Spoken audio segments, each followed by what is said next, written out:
వందనాలు. Spiritual prayer tower ఆత్మీయ ప్రార్థన గోపుర వీక్షకులందరికీ కూడా దేవుని పెట్ట శుభవందనాలు తెలియజేస్తున్నాను. ఈ ఆదివారం దేవుడు మరొక వర్తమానాన్ని మన ముందు ఉంచబోతున్నాడు. మన దైనందిన జీవితంలో మనకు అనేక రకాలైన సమస్యలు ఎదురవుతూ ఉంటాయి. అలాంటి సమస్యల్లో మనము వాటిని అధిగమించాలి, వాటిపై విజయం సాధించాలి అంటే దేవుని విషయంలో మనం ఎలాంటి నిరీక్షణ కలిగి ఉండాలో బైబిల్ గ్రంథంలో అనేక ఉదంతాలు రాయబడ్డాయి. మెట్టుకు ఆత్మీయంగా మనకు బైబిల్ గ్రంథము ఒక అద్భుతమైన వరంగా ఇవ్వబడింది. బైబిల్ గ్రంథము అందులోని వాక్యము మనం క్షుణ్ణంగా చదివి దాన్ని అర్థం చేసుకోగలిగినట్లయితే మన జీవితంలో ఆత్మీయ స్థైర్యానికి అది ఎంతగానో ఉపయోగపడుతుంది. వాక్యాన్ని పఠించి అందులోనే ఉన్న దేవుని శక్తిని గ్రహించగలిగితే, ఆ శక్తిని గ్రహించగలిగే ఆలోచన మనకు ఉన్నట్లయితే దేవుడు మన జీవితంలో అద్భుతమైన కార్యాలు, అందులో ఎలాంటివైతే అద్భుత కార్యాలు దేవుడు రాసి ఉంచాడో అటువంటి అద్భుత కార్యాలు మన జీవితంలో కూడా చేయటానికి ఆయన సిద్ధంగా ఉన్నాడు. ఆయన పేరే అద్భుత క్రియలు చేసే దేవుడు, ఆశ్చర్య కార్యాలు చేసే దేవుడు. తనను నమ్మిన వారి జీవితంలో తానెన్నడూ కూడా విడిచిపెట్టువాడిగా కనిపించలేదు. మనల్ని విడిచిపెట్టే దేవుడు కాదు. ఎందుకని ఆయన తన స్వహస్తాలతో నిన్ను సృష్టించి నీ జీవితంలో ఏ విధమైన సమస్యకైనా, ఏ విధమైన ఇబ్బందికైనా నిన్ను ఆదుకుని ఆదరించి భరించు భర్త అయి ఉన్నాడని దేవుని వాక్యం సెలవిస్తుంది. నిన్ను పుట్టినది మొదలుకొని తల్లి గర్భంలో పడిన దగ్గర నుంచి కూడా మరణము వరకు, మరణాంతరము తన రాజ్యము చేరేంత వరకు నీ ప్రత్యేకమైన బాధ్యతను తాను పుచ్చుకొని నీ యొక్క పూర్తి బాధ్యతను వహించటానికి ఆయన ఎల్లప్పుడూ కూడా కునుకగా నిద్రపోక సిద్ధంగా ఉన్నాడు. దేవుని వాక్యాన్ని మనం గ్రహించగలిగినట్లయితే ఆది కాండం నుంచి ప్రకటన గ్రంథం వరకు అనేకమైన అద్భుతాలు బైబిల్ గ్రంథంలో లిఖించబడి ఉన్నాయి. అలా లిఖించబడిన అద్భుతాల్లో నిర్గమకాండంలో చాలా రకాలైన అద్భుతాలు రాసి ఉన్నాయి. నిర్గమకాండం 14వ అధ్యాయము అద్భుతాలలోకెల్లా అద్భుతాన్ని బైబిల్ గ్రంథంలో లిఖించారు పరిశుద్ధాత్ముడు. మీకు తెలుసు, ఆ ఇశ్రాయేలీయులను ఐగుప్తు ప్రాంతం నుంచి బయటకు రప్పించుటకు దేవుడు ఎటువంటి కార్యాలు చేశాడో, ఎన్ని ఆశ్చర్య కార్యాలు చేశాడో అదంతా మనకు తెలుసు. అయినప్పటికీ ఐగుప్తు దేశం నుంచి వారు బయటకు వచ్చిన తరువాత అరణ్య మార్గం గుండా వారు వెళ్ళినప్పుడు వారికి సముద్రం అడ్డు వస్తుంది. ఎప్పుడైతే సముద్రం అడ్డు వచ్చిందో ఇశ్రాయేలీయులందరూ ఒక్కసారి వెనక్కి తిరిగి చూస్తారు. ఎటు? ఏ బానిస రాజ్యం నుంచి అయితే వారు విడిచిపెట్టి వచ్చారో అదే రాజ్యం వైపు తిరిగి చూస్తారు. అక్కడే వారి మాట వింటూ, వారికి బానిసత్వం చేస్తూ అక్కడే ఆ దాసి శృంఖలాల్లో ఉండిపోయి ఉంటే బాగుండేది.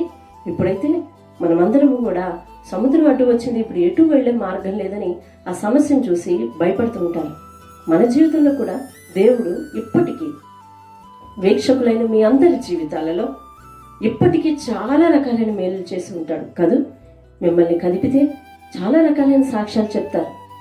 దీనికి మించి, ఈ సమస్యలకు మించి ఒక కొత్త సమస్య వచ్చినప్పుడు మాత్రం మన ఆత్మీయ స్థితిని జాగ్రత్తగా ఉంచుకునే, అనగా దేవుని తట్టు పట్టుదలగా, ఆ మేలులు చేసిన దేవుడు ఈ మేలు చేయటానికి, ఆ సమస్యల నుంచి విడిపించిన దేవుడు ఈ సమస్య నుంచి కూడా విడిపించడానికి సమర్థుడు అని పట్టుదలగా ఆయన వైపు చూచినట్లయితే దేవుడు అద్భుత కార్యాలు చేస్తాడు.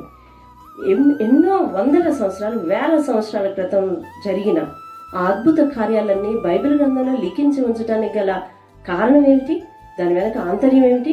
నువ్వు కథలుగా చదువుకోవడానికి, కథలుగా చెప్పుకోవడానికి కాదు. వాటిని నువ్వు నమ్మి విశ్వసించినట్లయితే అలాంటి అద్భుత కార్యాలనే దేవుడు నీ జీవితంలో చేయటానికి సిద్ధంగా ఉన్నాడు. నిర్గమకాండం 14వ అధ్యాయంలో ఏం జరిగింది? ఇశ్రాయేలీయులందరూ సముద్రం ఒడ్డుకు వెళ్ళారు. సముద్రం అడ్డొచ్చింది. ఇప్పుడు వెళ్ళటానికి ఎటు మార్గం లేదు, చుట్టూ అరణ్యం నిండిపోయింది. అలాంటి సమస్యలు మన జీవితంలో వచ్చినప్పుడు, అంటే ఎటు తిరిగి చూసినా పరిష్కారం దొరకని సమస్య మనకు వచ్చినప్పుడు, ఇప్పుడు ఇశ్రాయేలీయులు ఎటు తిరిగి చూసినా పరిష్కారం రాని సమస్యలు చిక్కుకున్నారు. ఐగుప్తు దేశంలో బానిసత్వం చేసి ఆకలి బాధలు లేదా వెట్టి చాకిరీ చేసినప్పుడు కలిగిన కష్టాలు సమస్యల కంటే ఇప్పుడు ప్రాణంతో కూడిన సమస్య వచ్చింది. ఆ అడ్డును దాటే స్థితి వారికి లేదు, విడుదల లేదు. ఇలాంటి సందర్భాలు వచ్చినప్పుడు మన జీవితంలో కూడా ఎటు విడుదల లేదు, ఎటు నుంచి పరిష్కారం లేదు.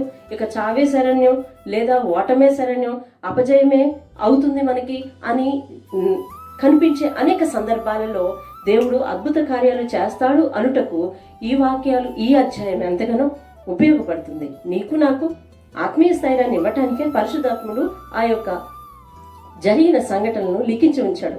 లేదంటే నువ్వు కథలుగా చెప్పుకోవటానికో విని ఊరుకోవటానికో కాదు.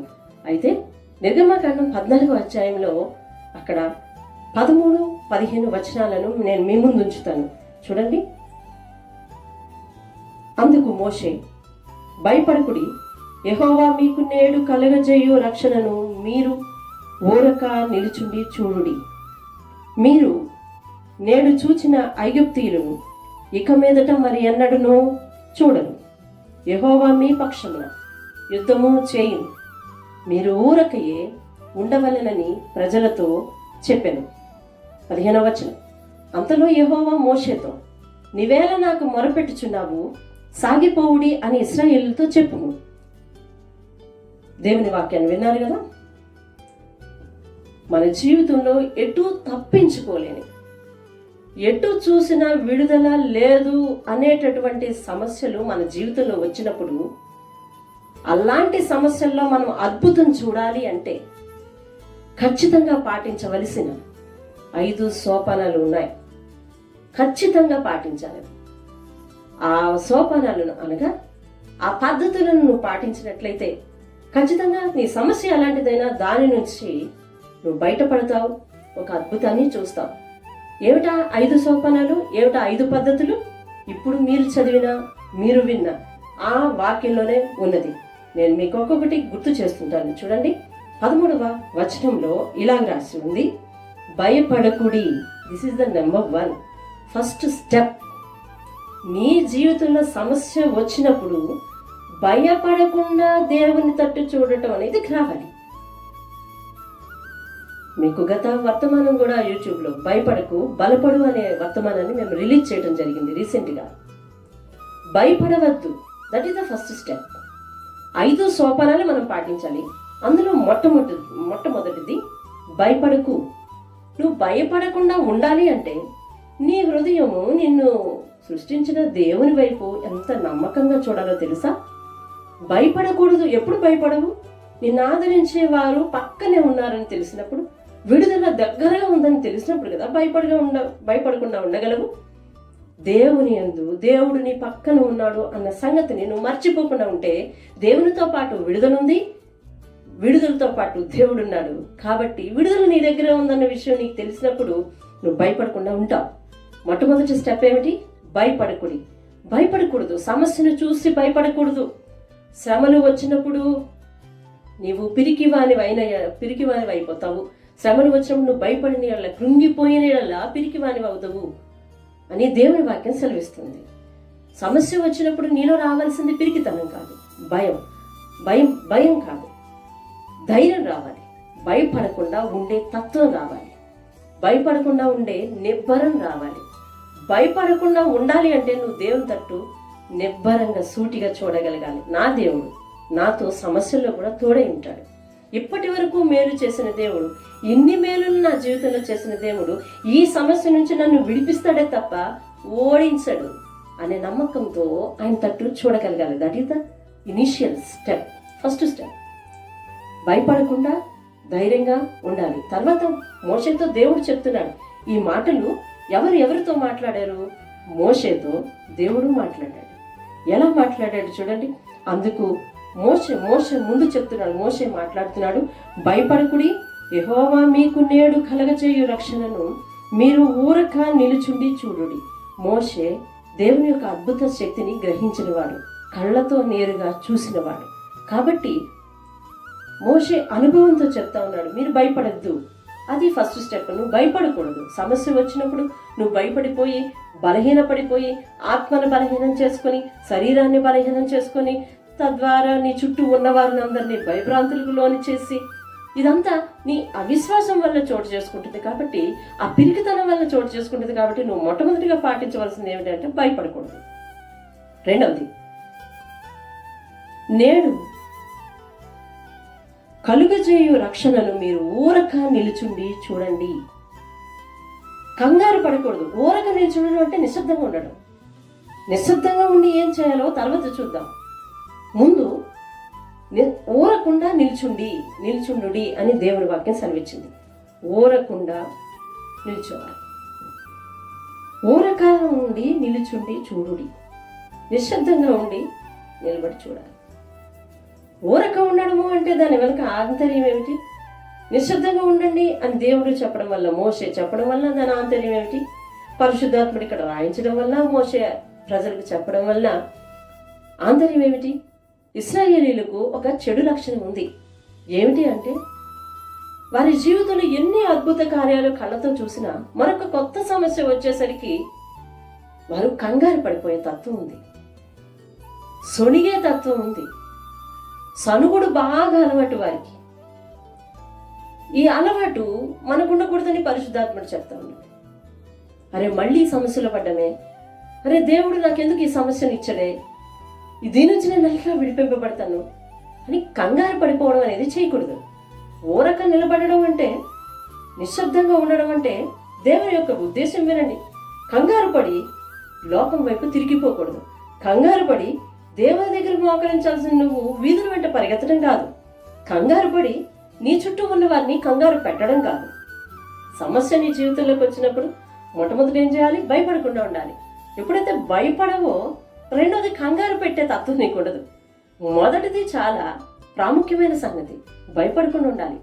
అలా భయపడకుండా ఉండే లక్షణం దేవుణ్ణి సంపూర్తిగా, అనగా అతను ఎలాంటి కార్యమైనా ఆయన సాధ్యం చేసి తీరుతాడు. నా దేవునికి సమస్తము సాధ్యం అన్న మాటను నువ్వు నమ్మగలిగితే నువ్వు భయపడకుండా ఉంటావు. ఎప్పుడైతే ఫస్ట్ స్టెప్ నువ్వు ఫుల్ఫిల్ చేసావో రెండో స్టెప్లో కంగారు పడకుండా నీ చుట్టూ ఉన్న వారిని కంగారు పెట్టకుండా ఉంటావు. కంగారు పడకూడదు. కొన్నిసార్లు ఇదే సమస్యలో మనం కంగారు పడి లోకం తట్టు తిరిగిపోతాం. లోక అలవాట్ల వైపు తిరిగిపోతాం. లోకస్తుల మాటలను ఆచరించి అమాంతంగా సమస్య నుంచి బయటకు వచ్చేయాలని చూస్తాం. మన విశ్వాస జీవితాన్ని కోల్పోయే ప్రయత్నము చేస్తాం. దయచేసి ఆలకించండి. ఈ మాటలు పరిశుద్ధాత్ముడు నీకు చెప్తూ ఉన్నప్పుడు నీ జీవితంలో ఇప్పుడు ప్రస్తుతం ఉన్న పరిస్థితిని పోల్చుకొని కానీ, గతంలో ఎప్పుడైనా ఇలాంటి కంగారు పడిన సందర్భాలను కానీ జ్ఞాపకం చేసుకొని చూడు. ఆయా సందర్భాల్లో నువ్వు కంగారు పడడం వలన నువ్వు చాలా నలిగిపోయి ఉంటావు. నీ చుట్టూ ఉన్న వారిని కూడా చాలా నలిపివేసి ఉంటావు. నీ చుట్టూ ఉన్న వారిని కూడా మానసిక ఉద్రేకానికి లోను చేస్తూ ఉంటావు. నువ్వు మానసికంగా ఉద్రేకం పడిపోయి నీ చుట్టూ ఉన్న వారిని మానసికంగా ఉద్రేకపరిచి దానివల్ల ఫలితం చాలా తక్కువే చూస్తాం. దేవుడు చెప్తా ఉన్నాడు, ఇప్పుడు ఇశ్రాయేలీయులకు ఎదురుగుండా సముద్రం కనిపిస్తుంది, వెనకాతలు ఎవరు వస్తున్నారు? ఐగుప్తీయుల సైన్యం వచ్చేస్తా ఉంది. తప్పించుకోవడానికి మార్గం లేదు. ఖచ్చితంగా మరణం అనేది కొద్ది గంటల్లోనే లేదా కొద్ది నిమిషాల్లోనే ఉందని వారికి స్పష్టంగా తెలుసు. నిజమే, నేనైనా ఆ సందర్భంలో ఉన్నప్పుడు, మీరైనా ఆ సందర్భంలో ఉన్నప్పుడు కంగారే పడతారు. కానీ మనకంటే, నీకంటే, నాకంటే ఇశ్రాయేలీయుల కన్నుల సాక్షిగా చూసిన సాక్ష్యాలు చాలా ఉన్నాయి. అద్భుతమైన కార్యాలు చాలా చూశారు. ఐగుప్తీయుల దేశంలో ఉన్నప్పుడు, ఫరో హృదయం కఠినపరచబడినప్పుడు దేవుని దగ్గర నుంచి వచ్చిన ప్రతి ఉగ్రత ఐగుప్తీయుల ఇంటిని నాశనం చేసింది, పక్కనే ఉన్న ఇశ్రాయేలు ఇంటిని నాశనం చేయలేదు కదా. మరి దేవుడు వారిని ఎంత సురక్షితమైన, ఎంత చక్కని సేఫ్టీ జోన్లో ఉంచాడన్న విషయాన్ని వారు అర్థం చేసుకోవాలి కదా. చేసుకున్నారు అప్పుడు. కానీ ఇప్పుడు నూతనమైన సమస్య వచ్చింది. ఇందులో నుంచి విడిపించడానికి నా దేవునికి చేత కాదు. ఎందుకు సొనుక్కోవలసి వచ్చింది? ఎందుకు భయపడవలసి వచ్చింది? ఎందుకు మోషేను అహరోన్ని కంగారు పెట్టవలసి వచ్చింది? ఎందుకు నీ చుట్టూ ఉన్న వారిని కంగారు పడతావు? ఎందుకు నీ మీద నాయకులుగా లేదా నీ మీద అధిపతులుగా, నీ మీద తల్లిదండ్రులుగా ఉన్న వారిని కంగారు పెడతావు? నువ్వు కంగారు పడతావు. నీ మీద పడిన వారిని కంగారు పెడతావు. గతంలో వాళ్ళు చూశారు. ఇశ్రాయేలీయులు చాలా అద్భుత కార్యాలను చూశారు. నువ్వు కూడా నీ జీవితంలో వాటితో పోల్చి ఉంటే చాలా అద్భుత కార్యాలను చూసే ఉంటావు. కానీ కొత్తగా ఏదైనా సమస్య వస్తే ఇది మాత్రం దేవునికి అసాధ్యమని అనుమానిస్తావు. నీ అనుమానపు జీవితమే అద్భుతాన్ని చూడటానికి కొంచెం దూరం చేస్తుంది. నిన్ను కంగారుకు లోను చేస్తుంది. ఇప్పుడు మోషే చెప్తా ఉన్నాడు, మీరు ఊరక నిల్చుండి చూడండి. ఏం చూడాలి? ఊరక నిల్చుండి ఏం చూడాలి? యెహోవా కలగచేయు రక్షణను ఊరక నిల్చుండి చూడుడి. యెహోవా యేసుక్రీస్తు రక్షణనిచ్చే దేవుడే తప్ప నాశనం చేసే దేవుడు కాదు. జయమిచ్చు దేవుడు తప్ప అపజయమిచ్చు దేవుడు కాదు. సంతోషమిచ్చు దేవుడు తప్ప దుఃఖాన్ని కలుగచేయు దేవుడు కాదు. దయచేసి ఆయన యొక్క లక్షణాలను, ఆయన యొక్క గుణగణాలను, దేవుని యొక్క గుణగణాలను జ్ఞాపకం చేసుకోవాలి. కొత్త సమస్య వచ్చినప్పుడు ఏం చేయాలి? నువ్వు వింటున్నావు. ఇప్పుడు మొట్టమొదటి భయపడకుండా ఉండాలి. రెండోది కంగారు పడకుండా, నీ చుట్టూ ఉన్న వారిని కంగారు పెట్టకుండా ఉండాలి. ఐగుప్తీయులు దేశంలో ఇశ్రాయేలీయులు నివసించినప్పుడు ఆఖరి తెగులు, ప్రతి తొలిచూడు బిడ్డ చనిపోతారు అని యెహోవా సెలవిచ్చినప్పుడు పక్కింట్లో ఐగుప్తీయుల ఇంటిలో నుంచి శోకం వినబడింది. ఇశ్రాయేలీయుల ఇంటిలో అది లేదే. ఏం జరిగింది? ప్రతి ఐగుప్తీయుని ఇంటిలో నుంచి కూడా శోకం వినబడుతుంది, దుఃఖం వినబడుతుంది, ఏడ్పు వినబడుతుంది. ఏమిటి కారణం? ఇశ్రాయేలీయులందరూ బయటకు వచ్చి చూశారు. ఏంటి కారణం? ఐగుప్తీయుల బిడ్డలు, తొలిచూలు బిడ్డలు చనిపోయారు. మరి వీరి బిడ్డలు చనిపోలేదు. పశువులకు తెగులు వచ్చినప్పుడు వీరి పశువులు చనిపోలేదు. వారికి జరిగింది, వీరికి జరగలేదు. మొట్టమొదటి నుంచి దేవుడు ఎట్లాంటి రక్షణను కలగచేశాడో రుచి చూసిన వీరు మోషేను అహరోను సముద్రం కనిపించిన వెంటనే కంగారు పెడుతున్నారు. కాబట్టి అటువంటి లక్షణం నీలో ఉండకూడదనే పరిశుద్ధాత్ముడు ఈ ఉదంతాన్ని, ఈ అధ్యాయంలో రాసి ఉంచాడు. తెలుసా నీకు? అద్భుతాల్లోకెల్లా అద్భుతం ఎర్ర సముద్రం పాయలుగా విడిపోవటం. అటువంటి అద్భుతమైన కార్యాన్ని చేశాడు దేవుడు. అలాంటి కార్యాన్ని చేయగల దేవుడు ఇప్పుడు నీ జీవితంలో వచ్చిన చిన్న సమస్యల్ని తీర్చలేడంటూ అనుమానపడతావు. ఎప్పుడు తీరుస్తాడని కంగారు పెడుతుంటావు. నువ్వు ఊరకుండా నిల్చోవడం నేర్చుకుంటే, ఆయన రక్షణను చూడటానికి సిద్ధంగా ఉంటే ఆయన ఖచ్చితంగా నీకు అద్భుతం చేసే చూపిస్తాడు. మనం ఇప్పుడు సమస్యను అధిగమించాలి, అద్భుతాన్ని చూడాలి అంటే 5 సోపానాలు వింటా ఉన్నాం. మొట్టమొదటిది ఏమిటి? భయపడకూడదు. రెండోది ఏంటి? కంగారు పడకూడదు. కంగారు పడకు, వెనక్కి తిరిగిపోకు. కొంతమంది ఈ సమస్యకు కంగారు పడిపోయి పారిపోతారు. ఇంటిని విడిచి పారిపోతారు, సన్నిధిని విడిచి పారిపోతారు, ఉన్న వ్యవస్థను విడిచి పారిపోతారు. పారిపోవటం అనేది చేయకూడదు. వెనక్కి తిరిగిపోవడం అనేది చేయకూడదు. బాధ్యతలను విస్మరిస్తారు. ఈ బాధ్యతను నేను చేయలేను, ఈ సమస్య నేను అధిగమించలేను, ఇది నా వల్ల కాదు. నీ వల్ల కాకపోతే ఇంకెవరి వల్ల అవుతుంది? నీవు నిలబడు భయపడకుండా. నీ చేతే దేవుడు చేయిస్తాడు. దేవునికి స్తోత్రం కలుగుగాక. వెనక్కి తిరిగిపోకూడదు. కొంచెం ఓపిక అనేది అవసరం. ఇది ఊరక నిల్చుండి చూడండి అని మోషే వారితో చెప్పడంలో ఆంతర్యం. మరి మూడవదిగా ఏం చేయాలి? చూడండి. అంతలో 15వ వచనాన్ని నేను చదువుతాను. అంతలో యెహోవా మోషేతో, నీవేళ నాకు మొరపెడుతున్నావు. దట్ మీన్స్ మోషే మొరపెడుతున్నాడు. మోషే అనుచరులు సమస్య రాగానే ఏం చేస్తున్నారు? మొరపెడుతున్నారు. మోషే ప్రజల తట్టు తిరిగి చెప్తూ ఉన్నాడు, మీరు ఊరక నిల్చుండి చూడండి యెహోవా కలగజేసే రక్షణ, మీరు కంగారు పెట్టకండి. నాయకుడిగా ఏం చేస్తున్నాడు ఇతడు? యెహోవాకు మొరపెడుతున్నాడు. ఒక ఇంటి యజమానిగా, ఒక నాయకునిగా, ఒక పెద్దగా సమస్యను అధిగమించటానికి మొట్టమొదటి నువ్వు చేయాల్సింది ఏంటంటే మొరపెట్టడం. ఖచ్చితంగా మోషే అహరోను మొరపెడుతుండడం చూసి ప్రజలందరూ కూడా ఆకాశం తట్టు చేతులెత్తి ఉంటారు కదా. తప్పనిసరిగా విడుదల కావాలి. ఎంతో కొంత మనలాంటి పిరికివారు, లేదా కొంతమంది పిరికివారు అటు ఐగుప్తీయుల కేసు చూస్తూ, ఇటు ఆకాశం కేసు చూస్తూ ఏదో కంగారు పడి మొత్తానికి మోషే వాళ్ళని చూసి, మోషేను అహరోను చూసి మొరపెట్టే ఉంటారు కదా. మెట్టుకు ఏదేమైనా కానీ ఊరక నిలుచుండి చూడండి అని అంటే కంగారు పడకండి. నిల్చుండి చూడండి అంటే ప్రార్థన చేయొద్దని కాదు, ప్రార్థన చేయాలి ఖచ్చితంగా. ద ఫస్ట్ స్టెప్ ఈజ్ భయపడద్దు. రెండోది కంగారు పడద్దు. మూడవది కంగారు పడకుండా ఊరకుండా ఉండాలి. మూడవది మొరపెట్టాలి, ప్రార్థన చేయాలి. నువ్వేలా నాకు మొరపెడుతున్నావని దేవుడు మోషేతో మాట్లాడుతున్నాడు. అంటే ఆ సందర్భంలో నాయకుడైన మోషే ఏం చేస్తున్నాడు?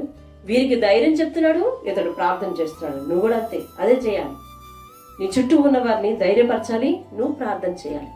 నిన్ను చూసి వారు ఖచ్చితంగా ప్రార్థన చేస్తారు. మెట్టుకు సమస్యలు ఇరుక్కోబోయే మనం, సమస్యకు దొరికిపోతామన్న మనందరం కూడా ఖచ్చితంగా ప్రార్థన చేయాలి. ఇది 3వ సోపానం.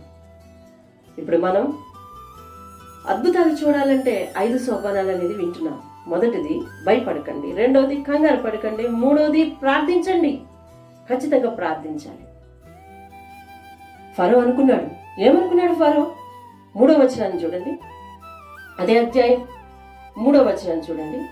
ఫరో ఇశ్రాయేలును గూర్చి ఇలా అనుకున్నాడు, వారు ఈ దేశంలో చిక్కుబడి ఉన్నారు, అరణ్యము వారిని మూసి వేసనని అనుకును. దేవుని స్తోత్రం కలుగుతారు. ఇక్కడ చిక్కుపడిపోయారు, ఈ సమస్యకు దొరికారు. అరణ్యము మూసివేసేసింది, సముద్రము అడ్డు వచ్చింది. ఎక్కడికి వెళ్తారు?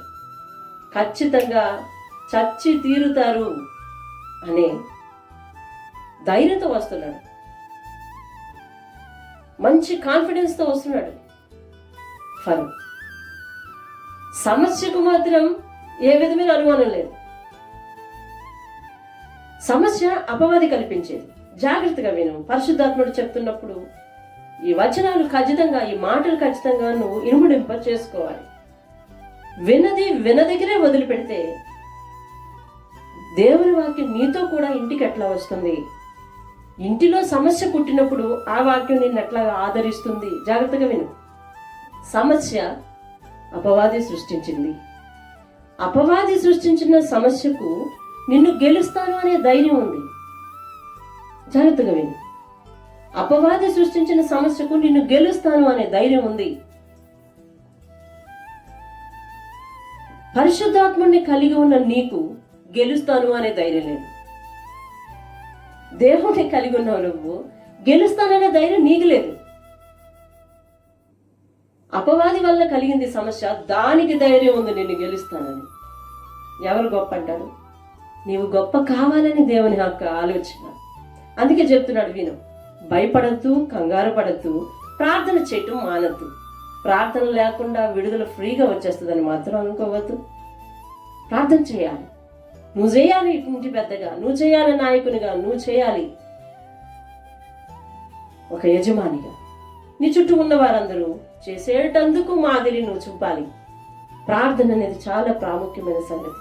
అది పరలోకపు ద్వారాలను నీకు ఎదురుగుండా తీసుకొచ్చి పెట్టేది ప్రార్థన. ప్రార్థన దేవదూతలకు పని కల్పించేది. యేసుక్రీస్తు యొక్క దేవుని యొక్క ఆ పరలోకంలో సింహాసనాన్ని కదిపేది. ఆయన హస్తాన్ని నీ వైపు చాపేటట్లు చేసేది ప్రార్థన. అటువంటి శక్తివంతమైన ప్రార్థన మాత్రం విడిచిపెట్టకూడదు. అది 3వ స్టెప్, 3వ సోపానం. 4వదిగా ఏం చేయాలి? అక్కడే చూడండి, అదే 15వ అధ్యాయంలో మోషేతో యెహోవా అంటున్నాడు, నీవేళ నాకు మొరపెడుతున్నావు అంటే ఎందుకు ప్రార్థన చేస్తున్నావు? సాగిపోవుడి అని ఇశ్రాయేలీలతో చెప్పుము అన్నాడు. ఏం చేయమంటున్నాడు? రెడీ అయ్యి నడవండి. ఎక్కడికి నడవాలి? ఎదురుగుండా సముద్రం ఉంది, ఎక్కడికి నడవాలి? దేవుడు ఏం చేసి ఉండాలి? నా తెలివితేటలు, నీ తెలివితేటలు. మోషే, నువ్వు ముందెళ్ళి సముద్రం దగ్గరికి వెళ్ళి ముందు 2 పాయలు చేయయ్యా, అప్పుడు వీళ్ళు నడిచెళ్తారు. లేదా ఒక పడవను సృష్టించయ్యా, అందులో ఎక్కించయ్యా అని చెప్పుండాను. ఏది సిద్ధం చేయకుండా, ఎదర త్రోవ లేకుండా ఏమని చెప్తున్నాడు దేవుడు? సాగిపోవుడి అని చెప్తున్నాడు. ఎక్కడికి సాగిపోవాలి? ఎదర మార్గము లేదు, పరిష్కారము లేదు. అయినా కానీ దేవుని వాక్కును వినాలి. దేవుని స్తోత్రం కలుగును గాక.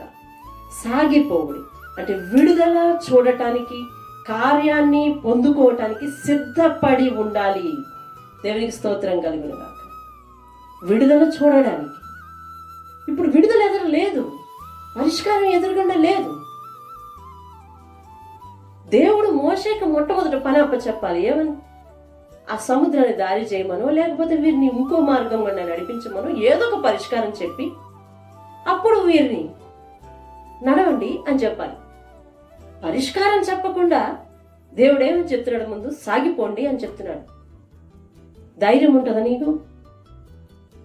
ఇశ్రాయేలీల్లో నీలాంటి నాలాంటి వాళ్ళు కూడా ఉండి ఉండి ఒక ప్రశ్న వేసుంటారు, ఎక్కడికి వెళ్ళాలి, ఎక్కడికి కదలాలి అని వేసి ఉంటారు. కానీ దేవుని మాట యందు విశ్వసించి కార్యం చూడడానికి సిద్ధపడాలి, రెడీ అవ్వాలి.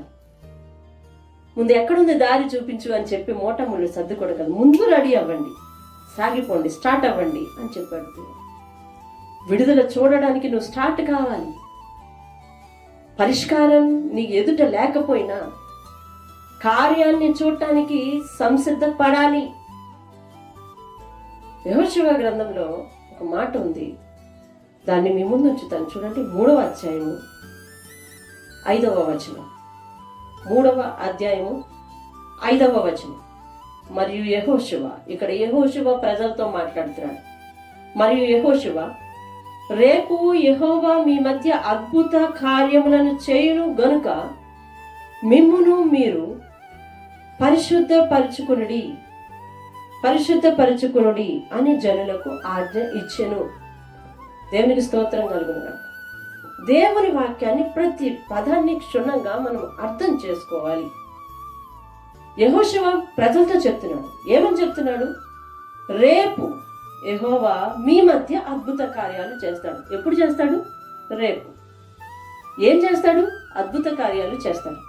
ఇప్పుడు ఏం చేయాలి? నిన్ను నువ్వు పరిశుద్ధపరచుకోవాలి. దేవుని స్తోత్రం కలుగును గాక. జాగ్రత్తగా విను.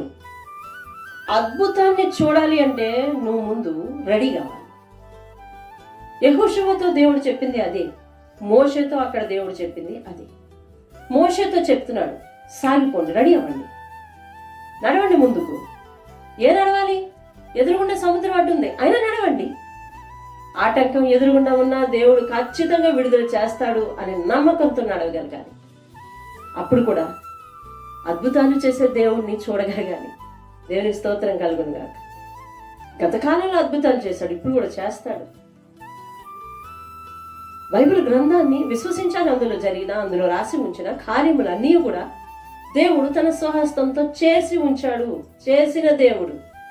అతనికి ఈ సమస్య, ఏ సమస్య? నా సమస్య, నా జీవితంలో వచ్చిన సమస్య కొత్త ఏం కాదు. సమస్య నీకు కొత్త, పరిష్కరించే ఆయనకు కాదు కొత్త. నీకు తెలుసా దేవుని కార్ఖానాలో ఎలాంటి సమస్యలు పరిష్కరించబడ్డాయో? నీకు తెలుసా దేవుని కార్ఖానాలో ఎటువంటి జీవితాలు గుంట లాంటి లోయ లాంటి పరిస్థితుల్లోంచి బయటకు వచ్చాయో? ఆయన కార్ఖానాకు సమస్య కొత్తది కాదు, సమస్య నీకు పోతుంది. కాబట్టి నీకు అనుమానం. ఈ అనుమానాన్ని విడిచిపెట్టి మనం ఏం చేయాలి అంటే ఆయన మీద నమ్మకంతో ముందుకు రెడీ అవ్వాలి. నీకెక్కడికి వెళ్ళినా కార్యం జరగదు తెలుసు. నీ రోగం నయం కాదు, నీకు అప్పు పుట్టదు, నీకు విజయం రాదు, నువ్వు సాధించలేవు, నీకు రాదా సీటు, అది ఆయన అనవచ్చు. నీ సమస్య ఏమిటో దానికి నువ్వు అన్వయించుకో. దీన్ని జరగదండి అది చెప్తున్నావు, రైటే. కానీ దేవుణ్ణి చూసి సాగు ముందుకి. మరొకసారి ప్రయత్నించు, ముందుకెళ్ళు. ఆయనలో పరిష్కారం ఉందని, ఆయనలో స్వస్థత ఉందని, ఆయనలో విడుదలుందని, ఆయన కార్ఖానాలో పరిష్కారం కాని సమస్య ఏదీ లేదని నువ్వు సిద్ధపరచుకో. యెహోషువ అక్కడ అదే ప్రజలకు చెప్తున్నాడు. ఏమని?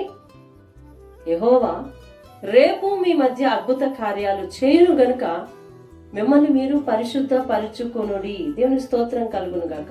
ఎప్పుడు చేస్తాడు కార్యము? రేపు చేస్తాడు. ఏ కార్యం అది? అద్భుత కార్యం. అయితే ఇవాళ ఏం చేయాలి?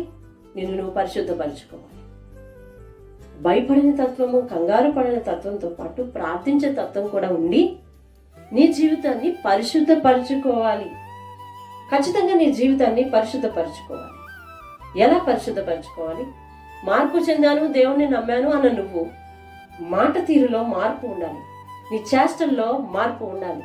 ఖచ్చితంగా నీ జీవితం దేవుణ్ణి పరిశుద్ధుణ్ణి నమ్మింది అని విశ్వసించి ఆయన యొక్క గుణగణాలను నీలోనికి తెచ్చుకోవటానికి ప్రయత్నించాలి.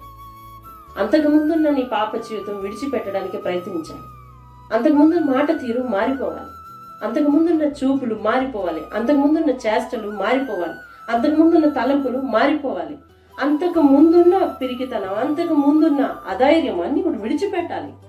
నువ్వు మారావు అనటానికి దేవునికి సూచన ఏమిటి? ఆయనలా మారటం. దేవునికి స్తోత్రం కలుగునుగాక. నువ్వు మారావు అనటానికి దేవునికి సూచన ఏమిటి? నీ మాట తీరు. నీ ప్రతి మాట వింటున్న దేవుడు, నిన్ను అనుక్షణము కూడా గమనిస్తూ పరిశోధించే దేవుడు. 139వ కీర్తనలో దావీదు ఇట్లా అంటాడు,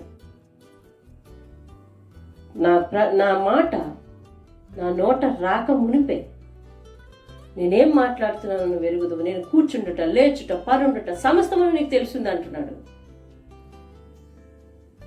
అలా ఎవరికి తెలుస్తుంది? నిరంతరము మనల్ని పరిశీలించే వారికి, మన పక్షాన మన పక్కన ఉండే దేవునికే తెలుస్తుంది. అంటే దేవుడు నీ పక్కనే ఉండి, లేదా దేవుడు నీ పైన దృష్టి నిలిపి నిన్ను గమనిస్తూ ఉన్నాడు, పరిశీలిస్తూ ఉన్నాడు, పరిశోధిస్తూ ఉన్నాడు అన్న విషయాన్ని నువ్వు మర్చిపోకూడదు. ప్రార్థన చేయాలి. ఎలా చేయాలి? నిన్ను నువ్వు ప్యూరిఫై చేసుకొని చేయాలి. పరిశుద్ధపరచుకోవాలి. నిన్ను నువ్వు పరిశుద్ధపరచుకోవాలి. నిన్ను నువ్వు విడిచిపెట్టుకోవాలి. ఆ సమస్య ఎప్పుడైతే తలెత్తిందో భయపడకుండా, కంగారు పడకుండా, ఒకవేళ నీవు ఇప్పటికీ పాప జీవితంలో ఉన్నట్లయితే, ఇప్పటికీ అవిధేయతతో కూడిన జీవితంతో ఉన్నట్లయితే, హఠాత్తుగా ఎన్నిసార్లు చెప్పినా, ఎన్నిసార్లు గద్దించిన మాట వినని వానికి హఠాత్తుగా శ్రమలు ఎట్లాగైతే వస్తాయో, హఠాత్తుగా మరణం ఎట్లా అవుతుందో, హఠాత్తుగా శిక్ష ఎట్లాగైతే వస్తుందో, అట్లాగే నీ జీవితంలోకి ఒక సమస్య వచ్చిందే చూడు. వస్తే నువ్వు చేయాల్సింది ఏమిటి? ఇప్పుడు భయపడకు. ఎందుకని? అరే, మన పాపదోషం వల్ల వచ్చిన సమస్యకు భయపడద్దని ఎట్లా అంటారు? భయపడద్దు. ఎందుకని? క్షమించే దేవుడు కాబట్టి భయపడద్దు, కంగారు పడద్దు. ఇప్పుడు మొర్రపెట్టి, ఇప్పుడు ప్రార్థన చేయు. ఏ విధంగా ప్రార్థన చేస్తావు? మార్పు చెందుతాను తండ్రి, మార్పు చేసుకుంటాను తండ్రి, విడిచిపెట్టుకుంటాను తండ్రి అని నీ మారిన ప్రార్థన, మారిన హృదయంతో ఆయనకు ప్రార్థించి చూడు. ఇది ఖచ్చితంగా 4వ అంశమైంది. విడుదల చూడటానికి నిన్ను నువ్వు సిద్ధం చేసుకోవాలి. సాగిపోండి, రెడీ అవ్వండి, బీ రెడీ అంటున్నాడు దేవుడు. సాగిపోండి, ఎదురు తిరగక సాగిపోవాలి. ఎక్కడికి వెళ్ళమంటావు? ఏది? నా జీవితాన్ని నాశనం చేయడానికే ఉన్నావు దేవుడివి నువ్వు. నీకు ఈ కష్టం పెట్టడానికి ఎవరు దొరకలేదా? నేనే దొరికినా. మళ్ళీ మొన్నటి వరకు అదే సమస్యలో ఉంచావు, మళ్ళీ ఇంకొక సమస్య మీద సమస్య. ప్రశ్నించడం వద్దు. ప్రశ్నించకుండా భయపడడం మానేసి, కంగారు పడటం మానేసి, ప్రార్థించటం నేర్చుకుని నిన్ను నువ్వు శుద్ధి చేసుకోవటానికి దేవుడి వాక్యం అక్కడ స్పష్టంగా చెప్తాను. నువ్వెందుకు ప్రార్థన చేస్తున్నావు? ఇశ్రాయేలుతో చెప్పు, సాగిపోండి, సాగిపోవుడి అని చెప్తా ఉన్నాడు. సాగిపోవుడి అన్న దగ్గర మోషేకి ఒక పరిష్కార మార్గం చూపించి చెప్తే బాగుండేది. ఎక్కడ ఇచ్చాడు పరిష్కారం? 14:21 ఇచ్చాడు పరిష్కారం. నువ్వు వెళ్ళి నీ చేయి చాపు, సముద్రం 2 పాయలుగా వెడుతుంది అని చెప్తాడు అక్కడ 21 మోషే సముద్రం వైపు చెయ్యి చాపగా యెహోవా రాత్రి అంతయు అని రాసింది అక్కడ. మీరు చదువుకున్న తర్వాత 21 మోషే చెయ్యి చాపితే సముద్రం చీలింది. ముందుగా వీళ్ళు ఏంటంటే నువ్వు వీళ్ళకి ఏం చెప్తున్నాడు? సాగిపోండి, రెడీ అవ్వండి అని చెప్తాడు. అక్కడ పరిష్కారం చెప్పలే. మోషే చేయి చాపుతాడు, సముద్రం విడిపోతుంది, కాబట్టి దాన్ని చూసి మీరు బయలుదేరండి అని దేవుడు చెప్పలే. దేవుని మాట ఎదర నీకు పరిష్కారం కనిపించకపోయినా పరిష్కారాన్ని ఉంచుతుంది అనే విశ్వాసంతో నువ్వు ముందుకు సాగాలి. నీ జీవితాన్ని ముగించడం కాదు. నీ వాక్యం వింటున్నవో వాడవో, నువ్వు యవనస్తుడవో, వాక్యం వింటున్నదానవో యవనస్తురాలవో, లేదా ఏ వయసు వాడవో తెలియదు, కానీ నీ జీవితంలో వచ్చే సమస్యలకు, నీ కుటుంబంలో వచ్చే సమస్యలకు నువ్వు కొన్నిసార్లు జీవితాన్ని ముగించాలి. చేస్తే బాగుండు అంటావేమో. దయచేసి ఆ పదాన్నే ఉపయోగించద్దు. అది నీ ఆత్మీయ జీవితానికి అంత మంచిది కాదు, కొంతైనా మంచిది కాదు. చస్తే బాగుండు, పోతే బాగుండు, ఏవేవో పదాలు ఉపయోగిస్తూ ఉంటావు. నువ్వు పోతే బాగుండదు, అక్కడ బాగుండదు. దేవుణ్ణి కలిగి ఉన్నావు కాబట్టి దేవునిలో జయ జీవితం చూడాలన్నది దేవుని యొక్క లక్ష్యం. కాబట్టి ఈ 4వ సోపానం ఏమిటి? విడుదల చూడటానికి, కార్యం పొందుకోవటానికి సిద్ధపడి ఉండాలి. నేను ఖచ్చితంగా విడుదలను చూస్తాను. దావీదు చేస్తాడు అట్లాంటి ప్రార్థన. సమస్యలో ఉన్నాడు, అరణ్యంలో ఉంటాడు అంటాడు. అన్ని కీర్తనలో తన ఆంతర్యాన్ని చూడండి. ఒక దగ్గర అడ్రస్ చెప్పడానికి వీల్లేదు. తన కీర్తనలన్నిటిలో కూడా నేను జన సమూహం మధ్య ఆయన్ను ప్రచురించదను, ఆయనకు స్తుతులు చెల్లించదను అంటాడు. అసలు అరణ్యం నుంచి బయటపడి వెళ్తే కదా. కానీ అంటే నేను బయటపడతాను, అంటే నేను సమస్య నుంచి బయటకు వస్తాను, నేను ఆయన మందిరంలోకి వెళ్తాను, జన సమూహం మధ్య నిలబడతాను, సాక్ష్యం ఇస్తాను. అంటే సాక్ష్యం దేనికి ఇస్తావు? చనిపోతే ఇస్తావా? మేలు కలిగితేనే కదా ఇస్తావు. అంటే దేవుడు నాకు విడుదలనిస్తాడు, నేను ఖచ్చితంగా వెళ్ళి సాక్ష్యం చెప్తాను. దయచేసి 4వ సోపానంలో నిన్ను నీవు సిద్ధపరచుకోవడంలో ఇంకో రకంగా కూడా సిద్ధపరచుకో. ఎట్లాగో తెలుసా? ప్రభువా, సమస్యలో ఉన్నాను, విడుదలైతే నాకు కనిపించటం లేదు, కానీ సాక్ష్యం చెప్పే రోజుకి నన్ను సిద్ధపరచు ప్రభువా. నిన్ను నువ్వు సిద్ధపరచుకో, సాక్ష్యానికి దేవుణ్ణి సిద్ధపరచమని ప్రార్థించు. దేవునికి స్తోత్రం కలుగును కాక. నిన్ను నువ్వు రెడీ చేసుకో. ప్రభువా, నేను నీ సాక్షిగా ఉంటాను, నన్ను సాక్ష్యం చెప్పే నాటికి నన్ను సిద్ధపరచు అని చెప్పు. ఖచ్చితంగా దేవుడు అద్భుత కార్యాలు చేస్తాడు. మీరు వింటున్న ప్రసంగం అద్భుతాలు చూడటానికి 5 సోపానాలు. మొట్టమొదటి ఏమిటి? భయపడద్దు. రెండోది ఏంటి? కంగారు పడవద్దు. ఊరక నిల్చుండి ఆ యెహోవా కలగజేసే రక్షణ చూడాలి. కంగారు పడద్దు, కంగారు పెట్టద్దు. ఇది 2వ స్టెప్. 3వది ఏంటి? మొరపెట్టాలి, ప్రార్థించాలి. 4వది ఏంటి? విడుదల చూస్తాను. విడుదల చూడటానికి, కార్యాన్ని పొందుకోవటానికి సిద్ధపరచుకోవాలి. ఎలా సిద్ధపరచుకోవాలి? నిన్ను పరిశుద్ధపరచుకోవాలి. నీ పాత అలవాట్లు, పాత ఆలోచనలు, పాత స్థితిగతులు, పాత మాట తీరు మార్చుకోవాలి. మారాను ప్రభు అని నువ్వంటే సరిపోదు, నిన్ను చూసిన వారు అనాలి. దేవుణ్ణి గ్రహించక ముందు, దేవుణ్ణి నమ్మక ముందు ఇతని మాట తీరు ఇట్లా ఉండేది. దేవుణ్ణి నమ్మక ముందు ఇతని జీవిత విధానం ఇట్లా ఉండేది. దేవుణ్ణి నమ్మక ముందు ఈమె ఆలోచనలు, ఈమె ప్రవర్తన ఇట్లా ఉండేది. నమ్మిన తర్వాత అట్లా లేదు అని ఎవరైనా నిన్ను గురించి అనగలిగితే అది మారాను. నేను మారాను మారలే. నువ్వు మారావన్న సంగతి ఎదుటి వారు చెప్పగలగాలి. దేవుని స్తోత్రం కలుగుతారు. అనగా నీ ప్రవర్తన అందరి హృదయాల్లో ప్రతిబింబించాలి, వాటి మార్పు కనిపించాలి. ఇది 4వ సోపానం. లేకపోతే 5వ సోపానం, అసాధ్యమని నీకు తెలుసు, ఇది దేవునికి సాధ్యమని నమ్మగలగాలి. దేవుని స్తోత్రం కలుగుతారు. 15వ వచనాన్ని మరలా చదువుతున్నాం. సాగిపోవుడి అని ఇశ్రాయేలీయులతో చెప్పుము, నీవు నీ కర్రను ఎత్తి ఆ సముద్రం వైపు. 16వ వచనం చదువుతున్నాను నేను. నీవు నీ కర్రను ఎత్తి ఆ సముద్రం వైపు నీ చెయ్యి చాపి దాన్ని పాయలుగా చేయుము. కర్రను ఎత్తి సముద్రం మీద చేయి చాపితే పాయలుగా అయిపోద్దా? సొనిగే లక్షణం ఉన్నవాళ్ళు, సమస్య రాగానే దేవుణ్ణి అనుమానించే లక్షణం ఉన్నవాళ్ళు కర్ర ఎత్తితే సముద్రం చీలిపోద్దా? మాకు దారిస్తుందా? సముద్రంలో నుంచా నడక? ఇప్పుడు మనం అనుకున్న సంగతులన్నీ కూడా అసాధ్యం. ఎవరికి అది విషయం అసాధ్యమే, జరగవివి. సముద్రం చీలిపోవటం, సముద్రం మార్గం ఇవ్వటం, సముద్రం నీళ్లు ఆరిపోవటం, ఎలాగ ఇది సాధ్యం? అసాధ్యం, ఖచ్చితంగా అసాధ్యం. కానీ సృష్టికర్తకు సాధ్యం అన్న విషయాన్ని నమ్మగలగాలి. అసాధ్యమని తెలిసి కూడా సాధ్యమని నమ్మగలగాలి. దేవుని స్తోత్రం కలుగును గాక. నీ సమస్య ఏదైనా నువ్వు అందులో అద్భుతం చూడాలి అంటే నిజమే అసాధ్యం. అందరూ చెబుతున్నారు అది జరగదని, అందరూ అంటున్నారు అది కాదని, అందరూ అంటున్నారు నువ్వు ఓడిపోతావని, అందరూ అంటున్నారు నీకు చెందదని, అందరూ అనని, అందరినీ చూడని. దేవుని స్తోత్రం కలుగును గాక. మీకు తెలుసా, ఇశ్రాయేలీయుల్ని సముద్రం ఒడ్డు వైపు నడిపించడానికి గల కారణాలు 2 ఉన్నాయి. అది ఏమైనా కానీ దేవుని చిత్తం అయితే మరొకసారి మీ ముందు తీసుకురావడానికి ప్రయత్నిస్తాను. అందులో మొట్టమొదటి కారణం మాత్రం, సముద్రం ఒడ్డుకు వారు వచ్చారు. ఇప్పుడు ఐగుప్తీయులు వారిని తరుముకుంటూ వచ్చారు. అది ఆ రోజు జరిగింది. ఆ తరువాత కాలంలో ఈ యొక్క వర్తమానాన్ని వింటున్న ప్రతి ఒక్కరూ కూడా ఆ యొక్క ఉదంతాన్ని ఊహించారు. ఊహించిన వారి ఊహల్లో ఏం కనపడుతుంది? నువ్వు ఊహిస్తున్నావు కదా, ఏం కనపడుతుంది నీకు?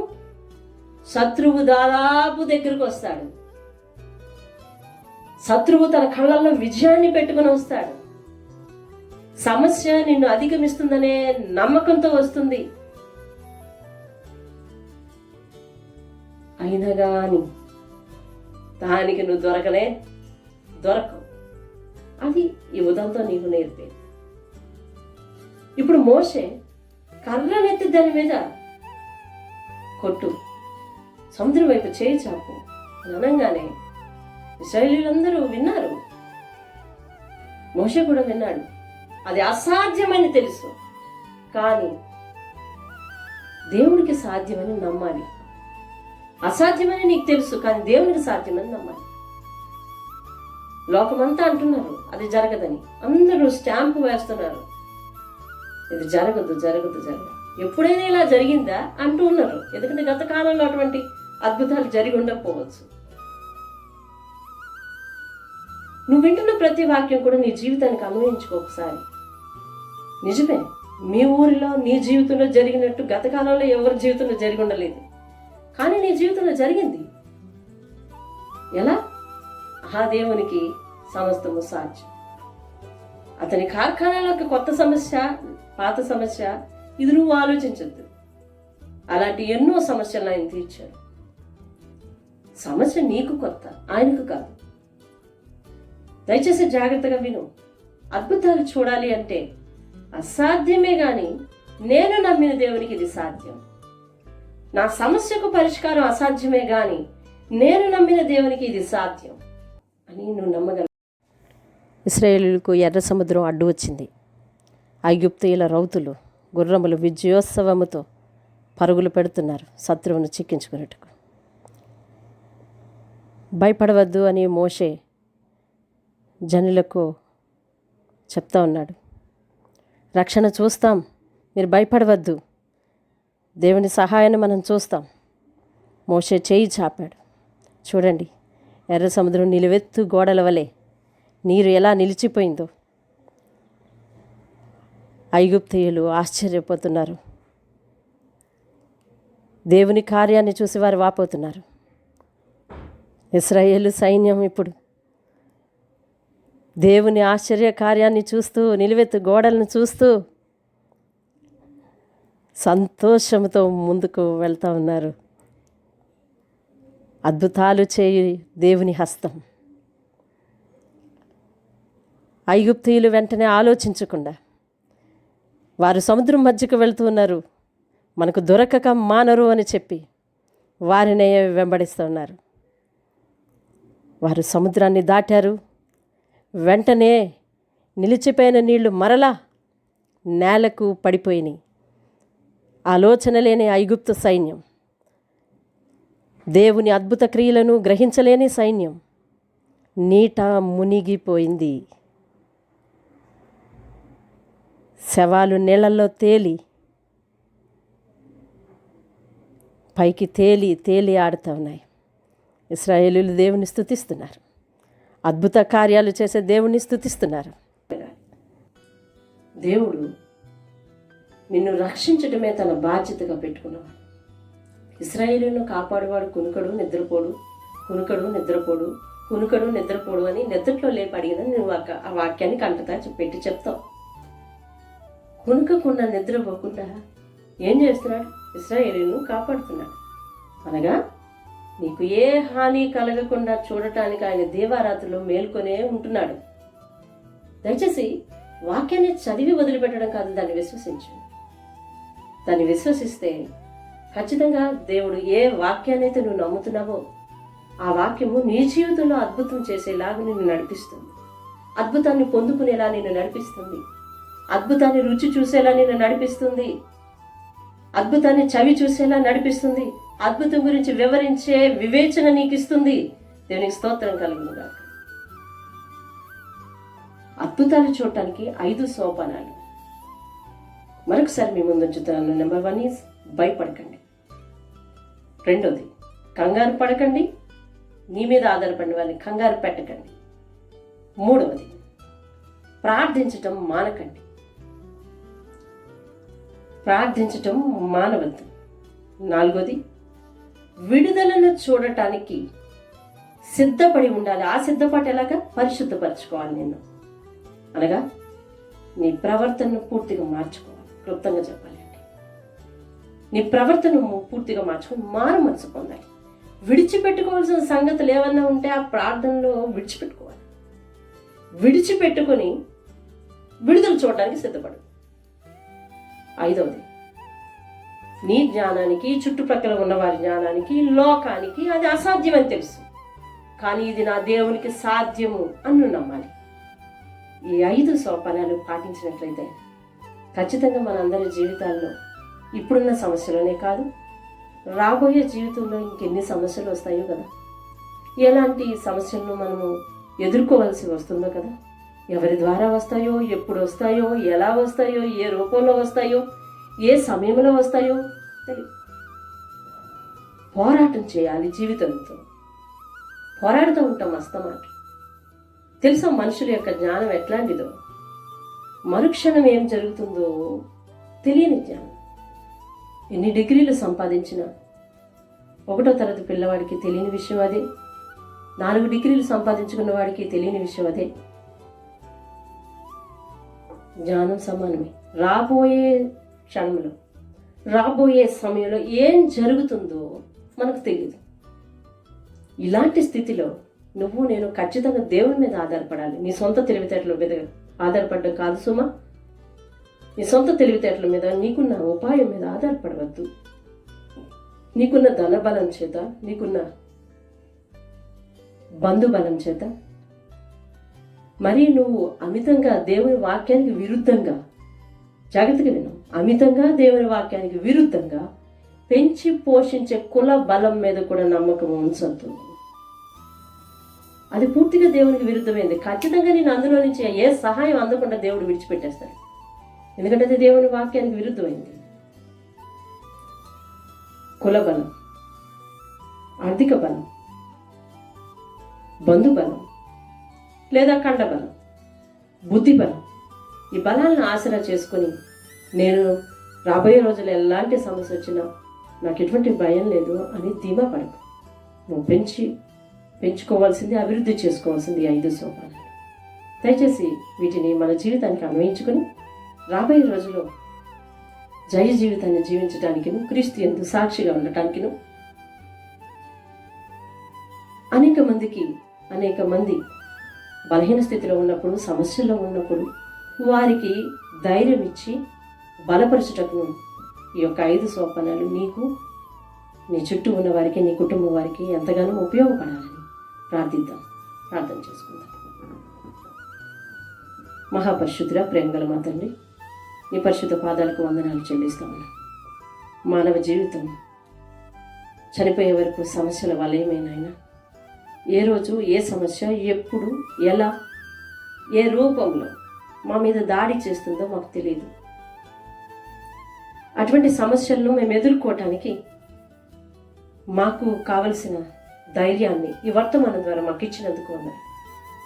ఇందులో ముఖ్యంగా మీరు సూచించిన ఈ 5 సోపానాలను మేము పాటించడానికి సహాయం చేయండి. మేము భయపడకుండా ఉండేలా నీ పైన పూర్తి విశ్వాసాన్ని పెంచుకోవటానికి, దేవుడు నా పక్కన ఉన్నాడని తలంచి కంగారు పడకుండా ఉండటానికి, ప్రార్థన వినే దేవుడని తెలిసి ప్రార్థించటానికి, ఖచ్చితంగా దేవుడు నన్ను నేను పరిశుద్ధపరచుకొని మారు మనసు పొందితే, సిద్ధపడితే రేపు విడుదల చూస్తానని సిద్ధపడటానికి. ఇది లోకమంతా అసాధ్యం అంటుంది, నా చుట్టూ ఉన్న వారు అసాధ్యం అంటున్నారు, నా మనసుకి అసాధ్యం అనిపిస్తుంది, కానీ నేను నమ్మిన దేవునికి ఇది సాధ్యము అని పూర్తిగా విశ్వసించి నీ హస్తములో నుంచి అద్భుతాలు చూడటానికి, నీవు అద్భుతమైన ఆశ్చర్యమైన దేవుడు అనుటకు మేమే సజీవ సాక్షులుగా ఉండునట్లు మమ్మల్ని దీవించి ఆశీర్వదించమని. వీక్షకులు ఎంతమంది అయితే ఉన్నారో ప్రభువా, వారందరి జీవితాల్లో అద్భుత కార్యాలు చేయండి. ప్రస్తుతం ఆ సమస్యలో పడి నలిగిపోతున్నారు, దయచేసి విడుదల ఇవ్వండి. వారికి అన్నిటిని తోడవండి. ఈ 5 సోపానాలు పాటించి వారి యొక్క భక్తి జీవితాన్ని మార్పు చేసుకుంటుండగా వారి జీవితాల్లో నేడే కార్యం చేయమని ప్రార్థన చేస్తున్నాం. ఏ రోజైతే ఈ 5 సోపానాలు అవలంబిస్తూ నాయన నీ తట్టు చూస్తూ ఉన్నారో వారి జీవితాలలో నువ్వు నూతన కార్యం చేయమని, అద్భుత కార్యం చేయమని ప్రార్థిస్తున్నాం. వారి ఓటమిని చూసేవారు లేదా వారి యొక్క అపజయాన్ని చూడాలని ఉర్రూతలూగుతున్న వారి కళల్లో వారి యొక్క విజయాన్ని ఉంచు ప్రభు. వారి చెవుల్లో వీరు చెప్పే సాక్ష్యం మారు మ్రోగనివ్వండి ప్రభు అని స్తోత్రం కలుగునుగా. దేవా, బలమైన హస్తాన్ని కలిగి ఉన్నారన్న సంగతి మా సమస్యలకు తెలియచేయండి ప్రభు. దీవించండి, ఆశీర్వదించండి. మీ నామానికి మహిమ తెచ్చుకోమని, మహిమ ఘనత ప్రభావం మీరే పొందమని యేసు పరిశుద్ధ నామంలో అడిగి వేడుకుంటా ఉన్నాం పరమ తండ్రి. ఆమేన్, ఆమేన్, ఆమేన్. అందరికీ సెలవు. మంచి వర్తమానం దేవుడు మనకు వినిపించి ఈ 5 సోపానాలు మనందరము పాటించి రాబోయే రోజుల్లో దేవుని పట్ల బలమైన సాక్షిగా ఉందాం. అనేక మందిని ఇదే ఇన్స్పిరేషన్తో బలపరుద్దాం. దేవుని పేరిట మీ అందరికీ శాలం.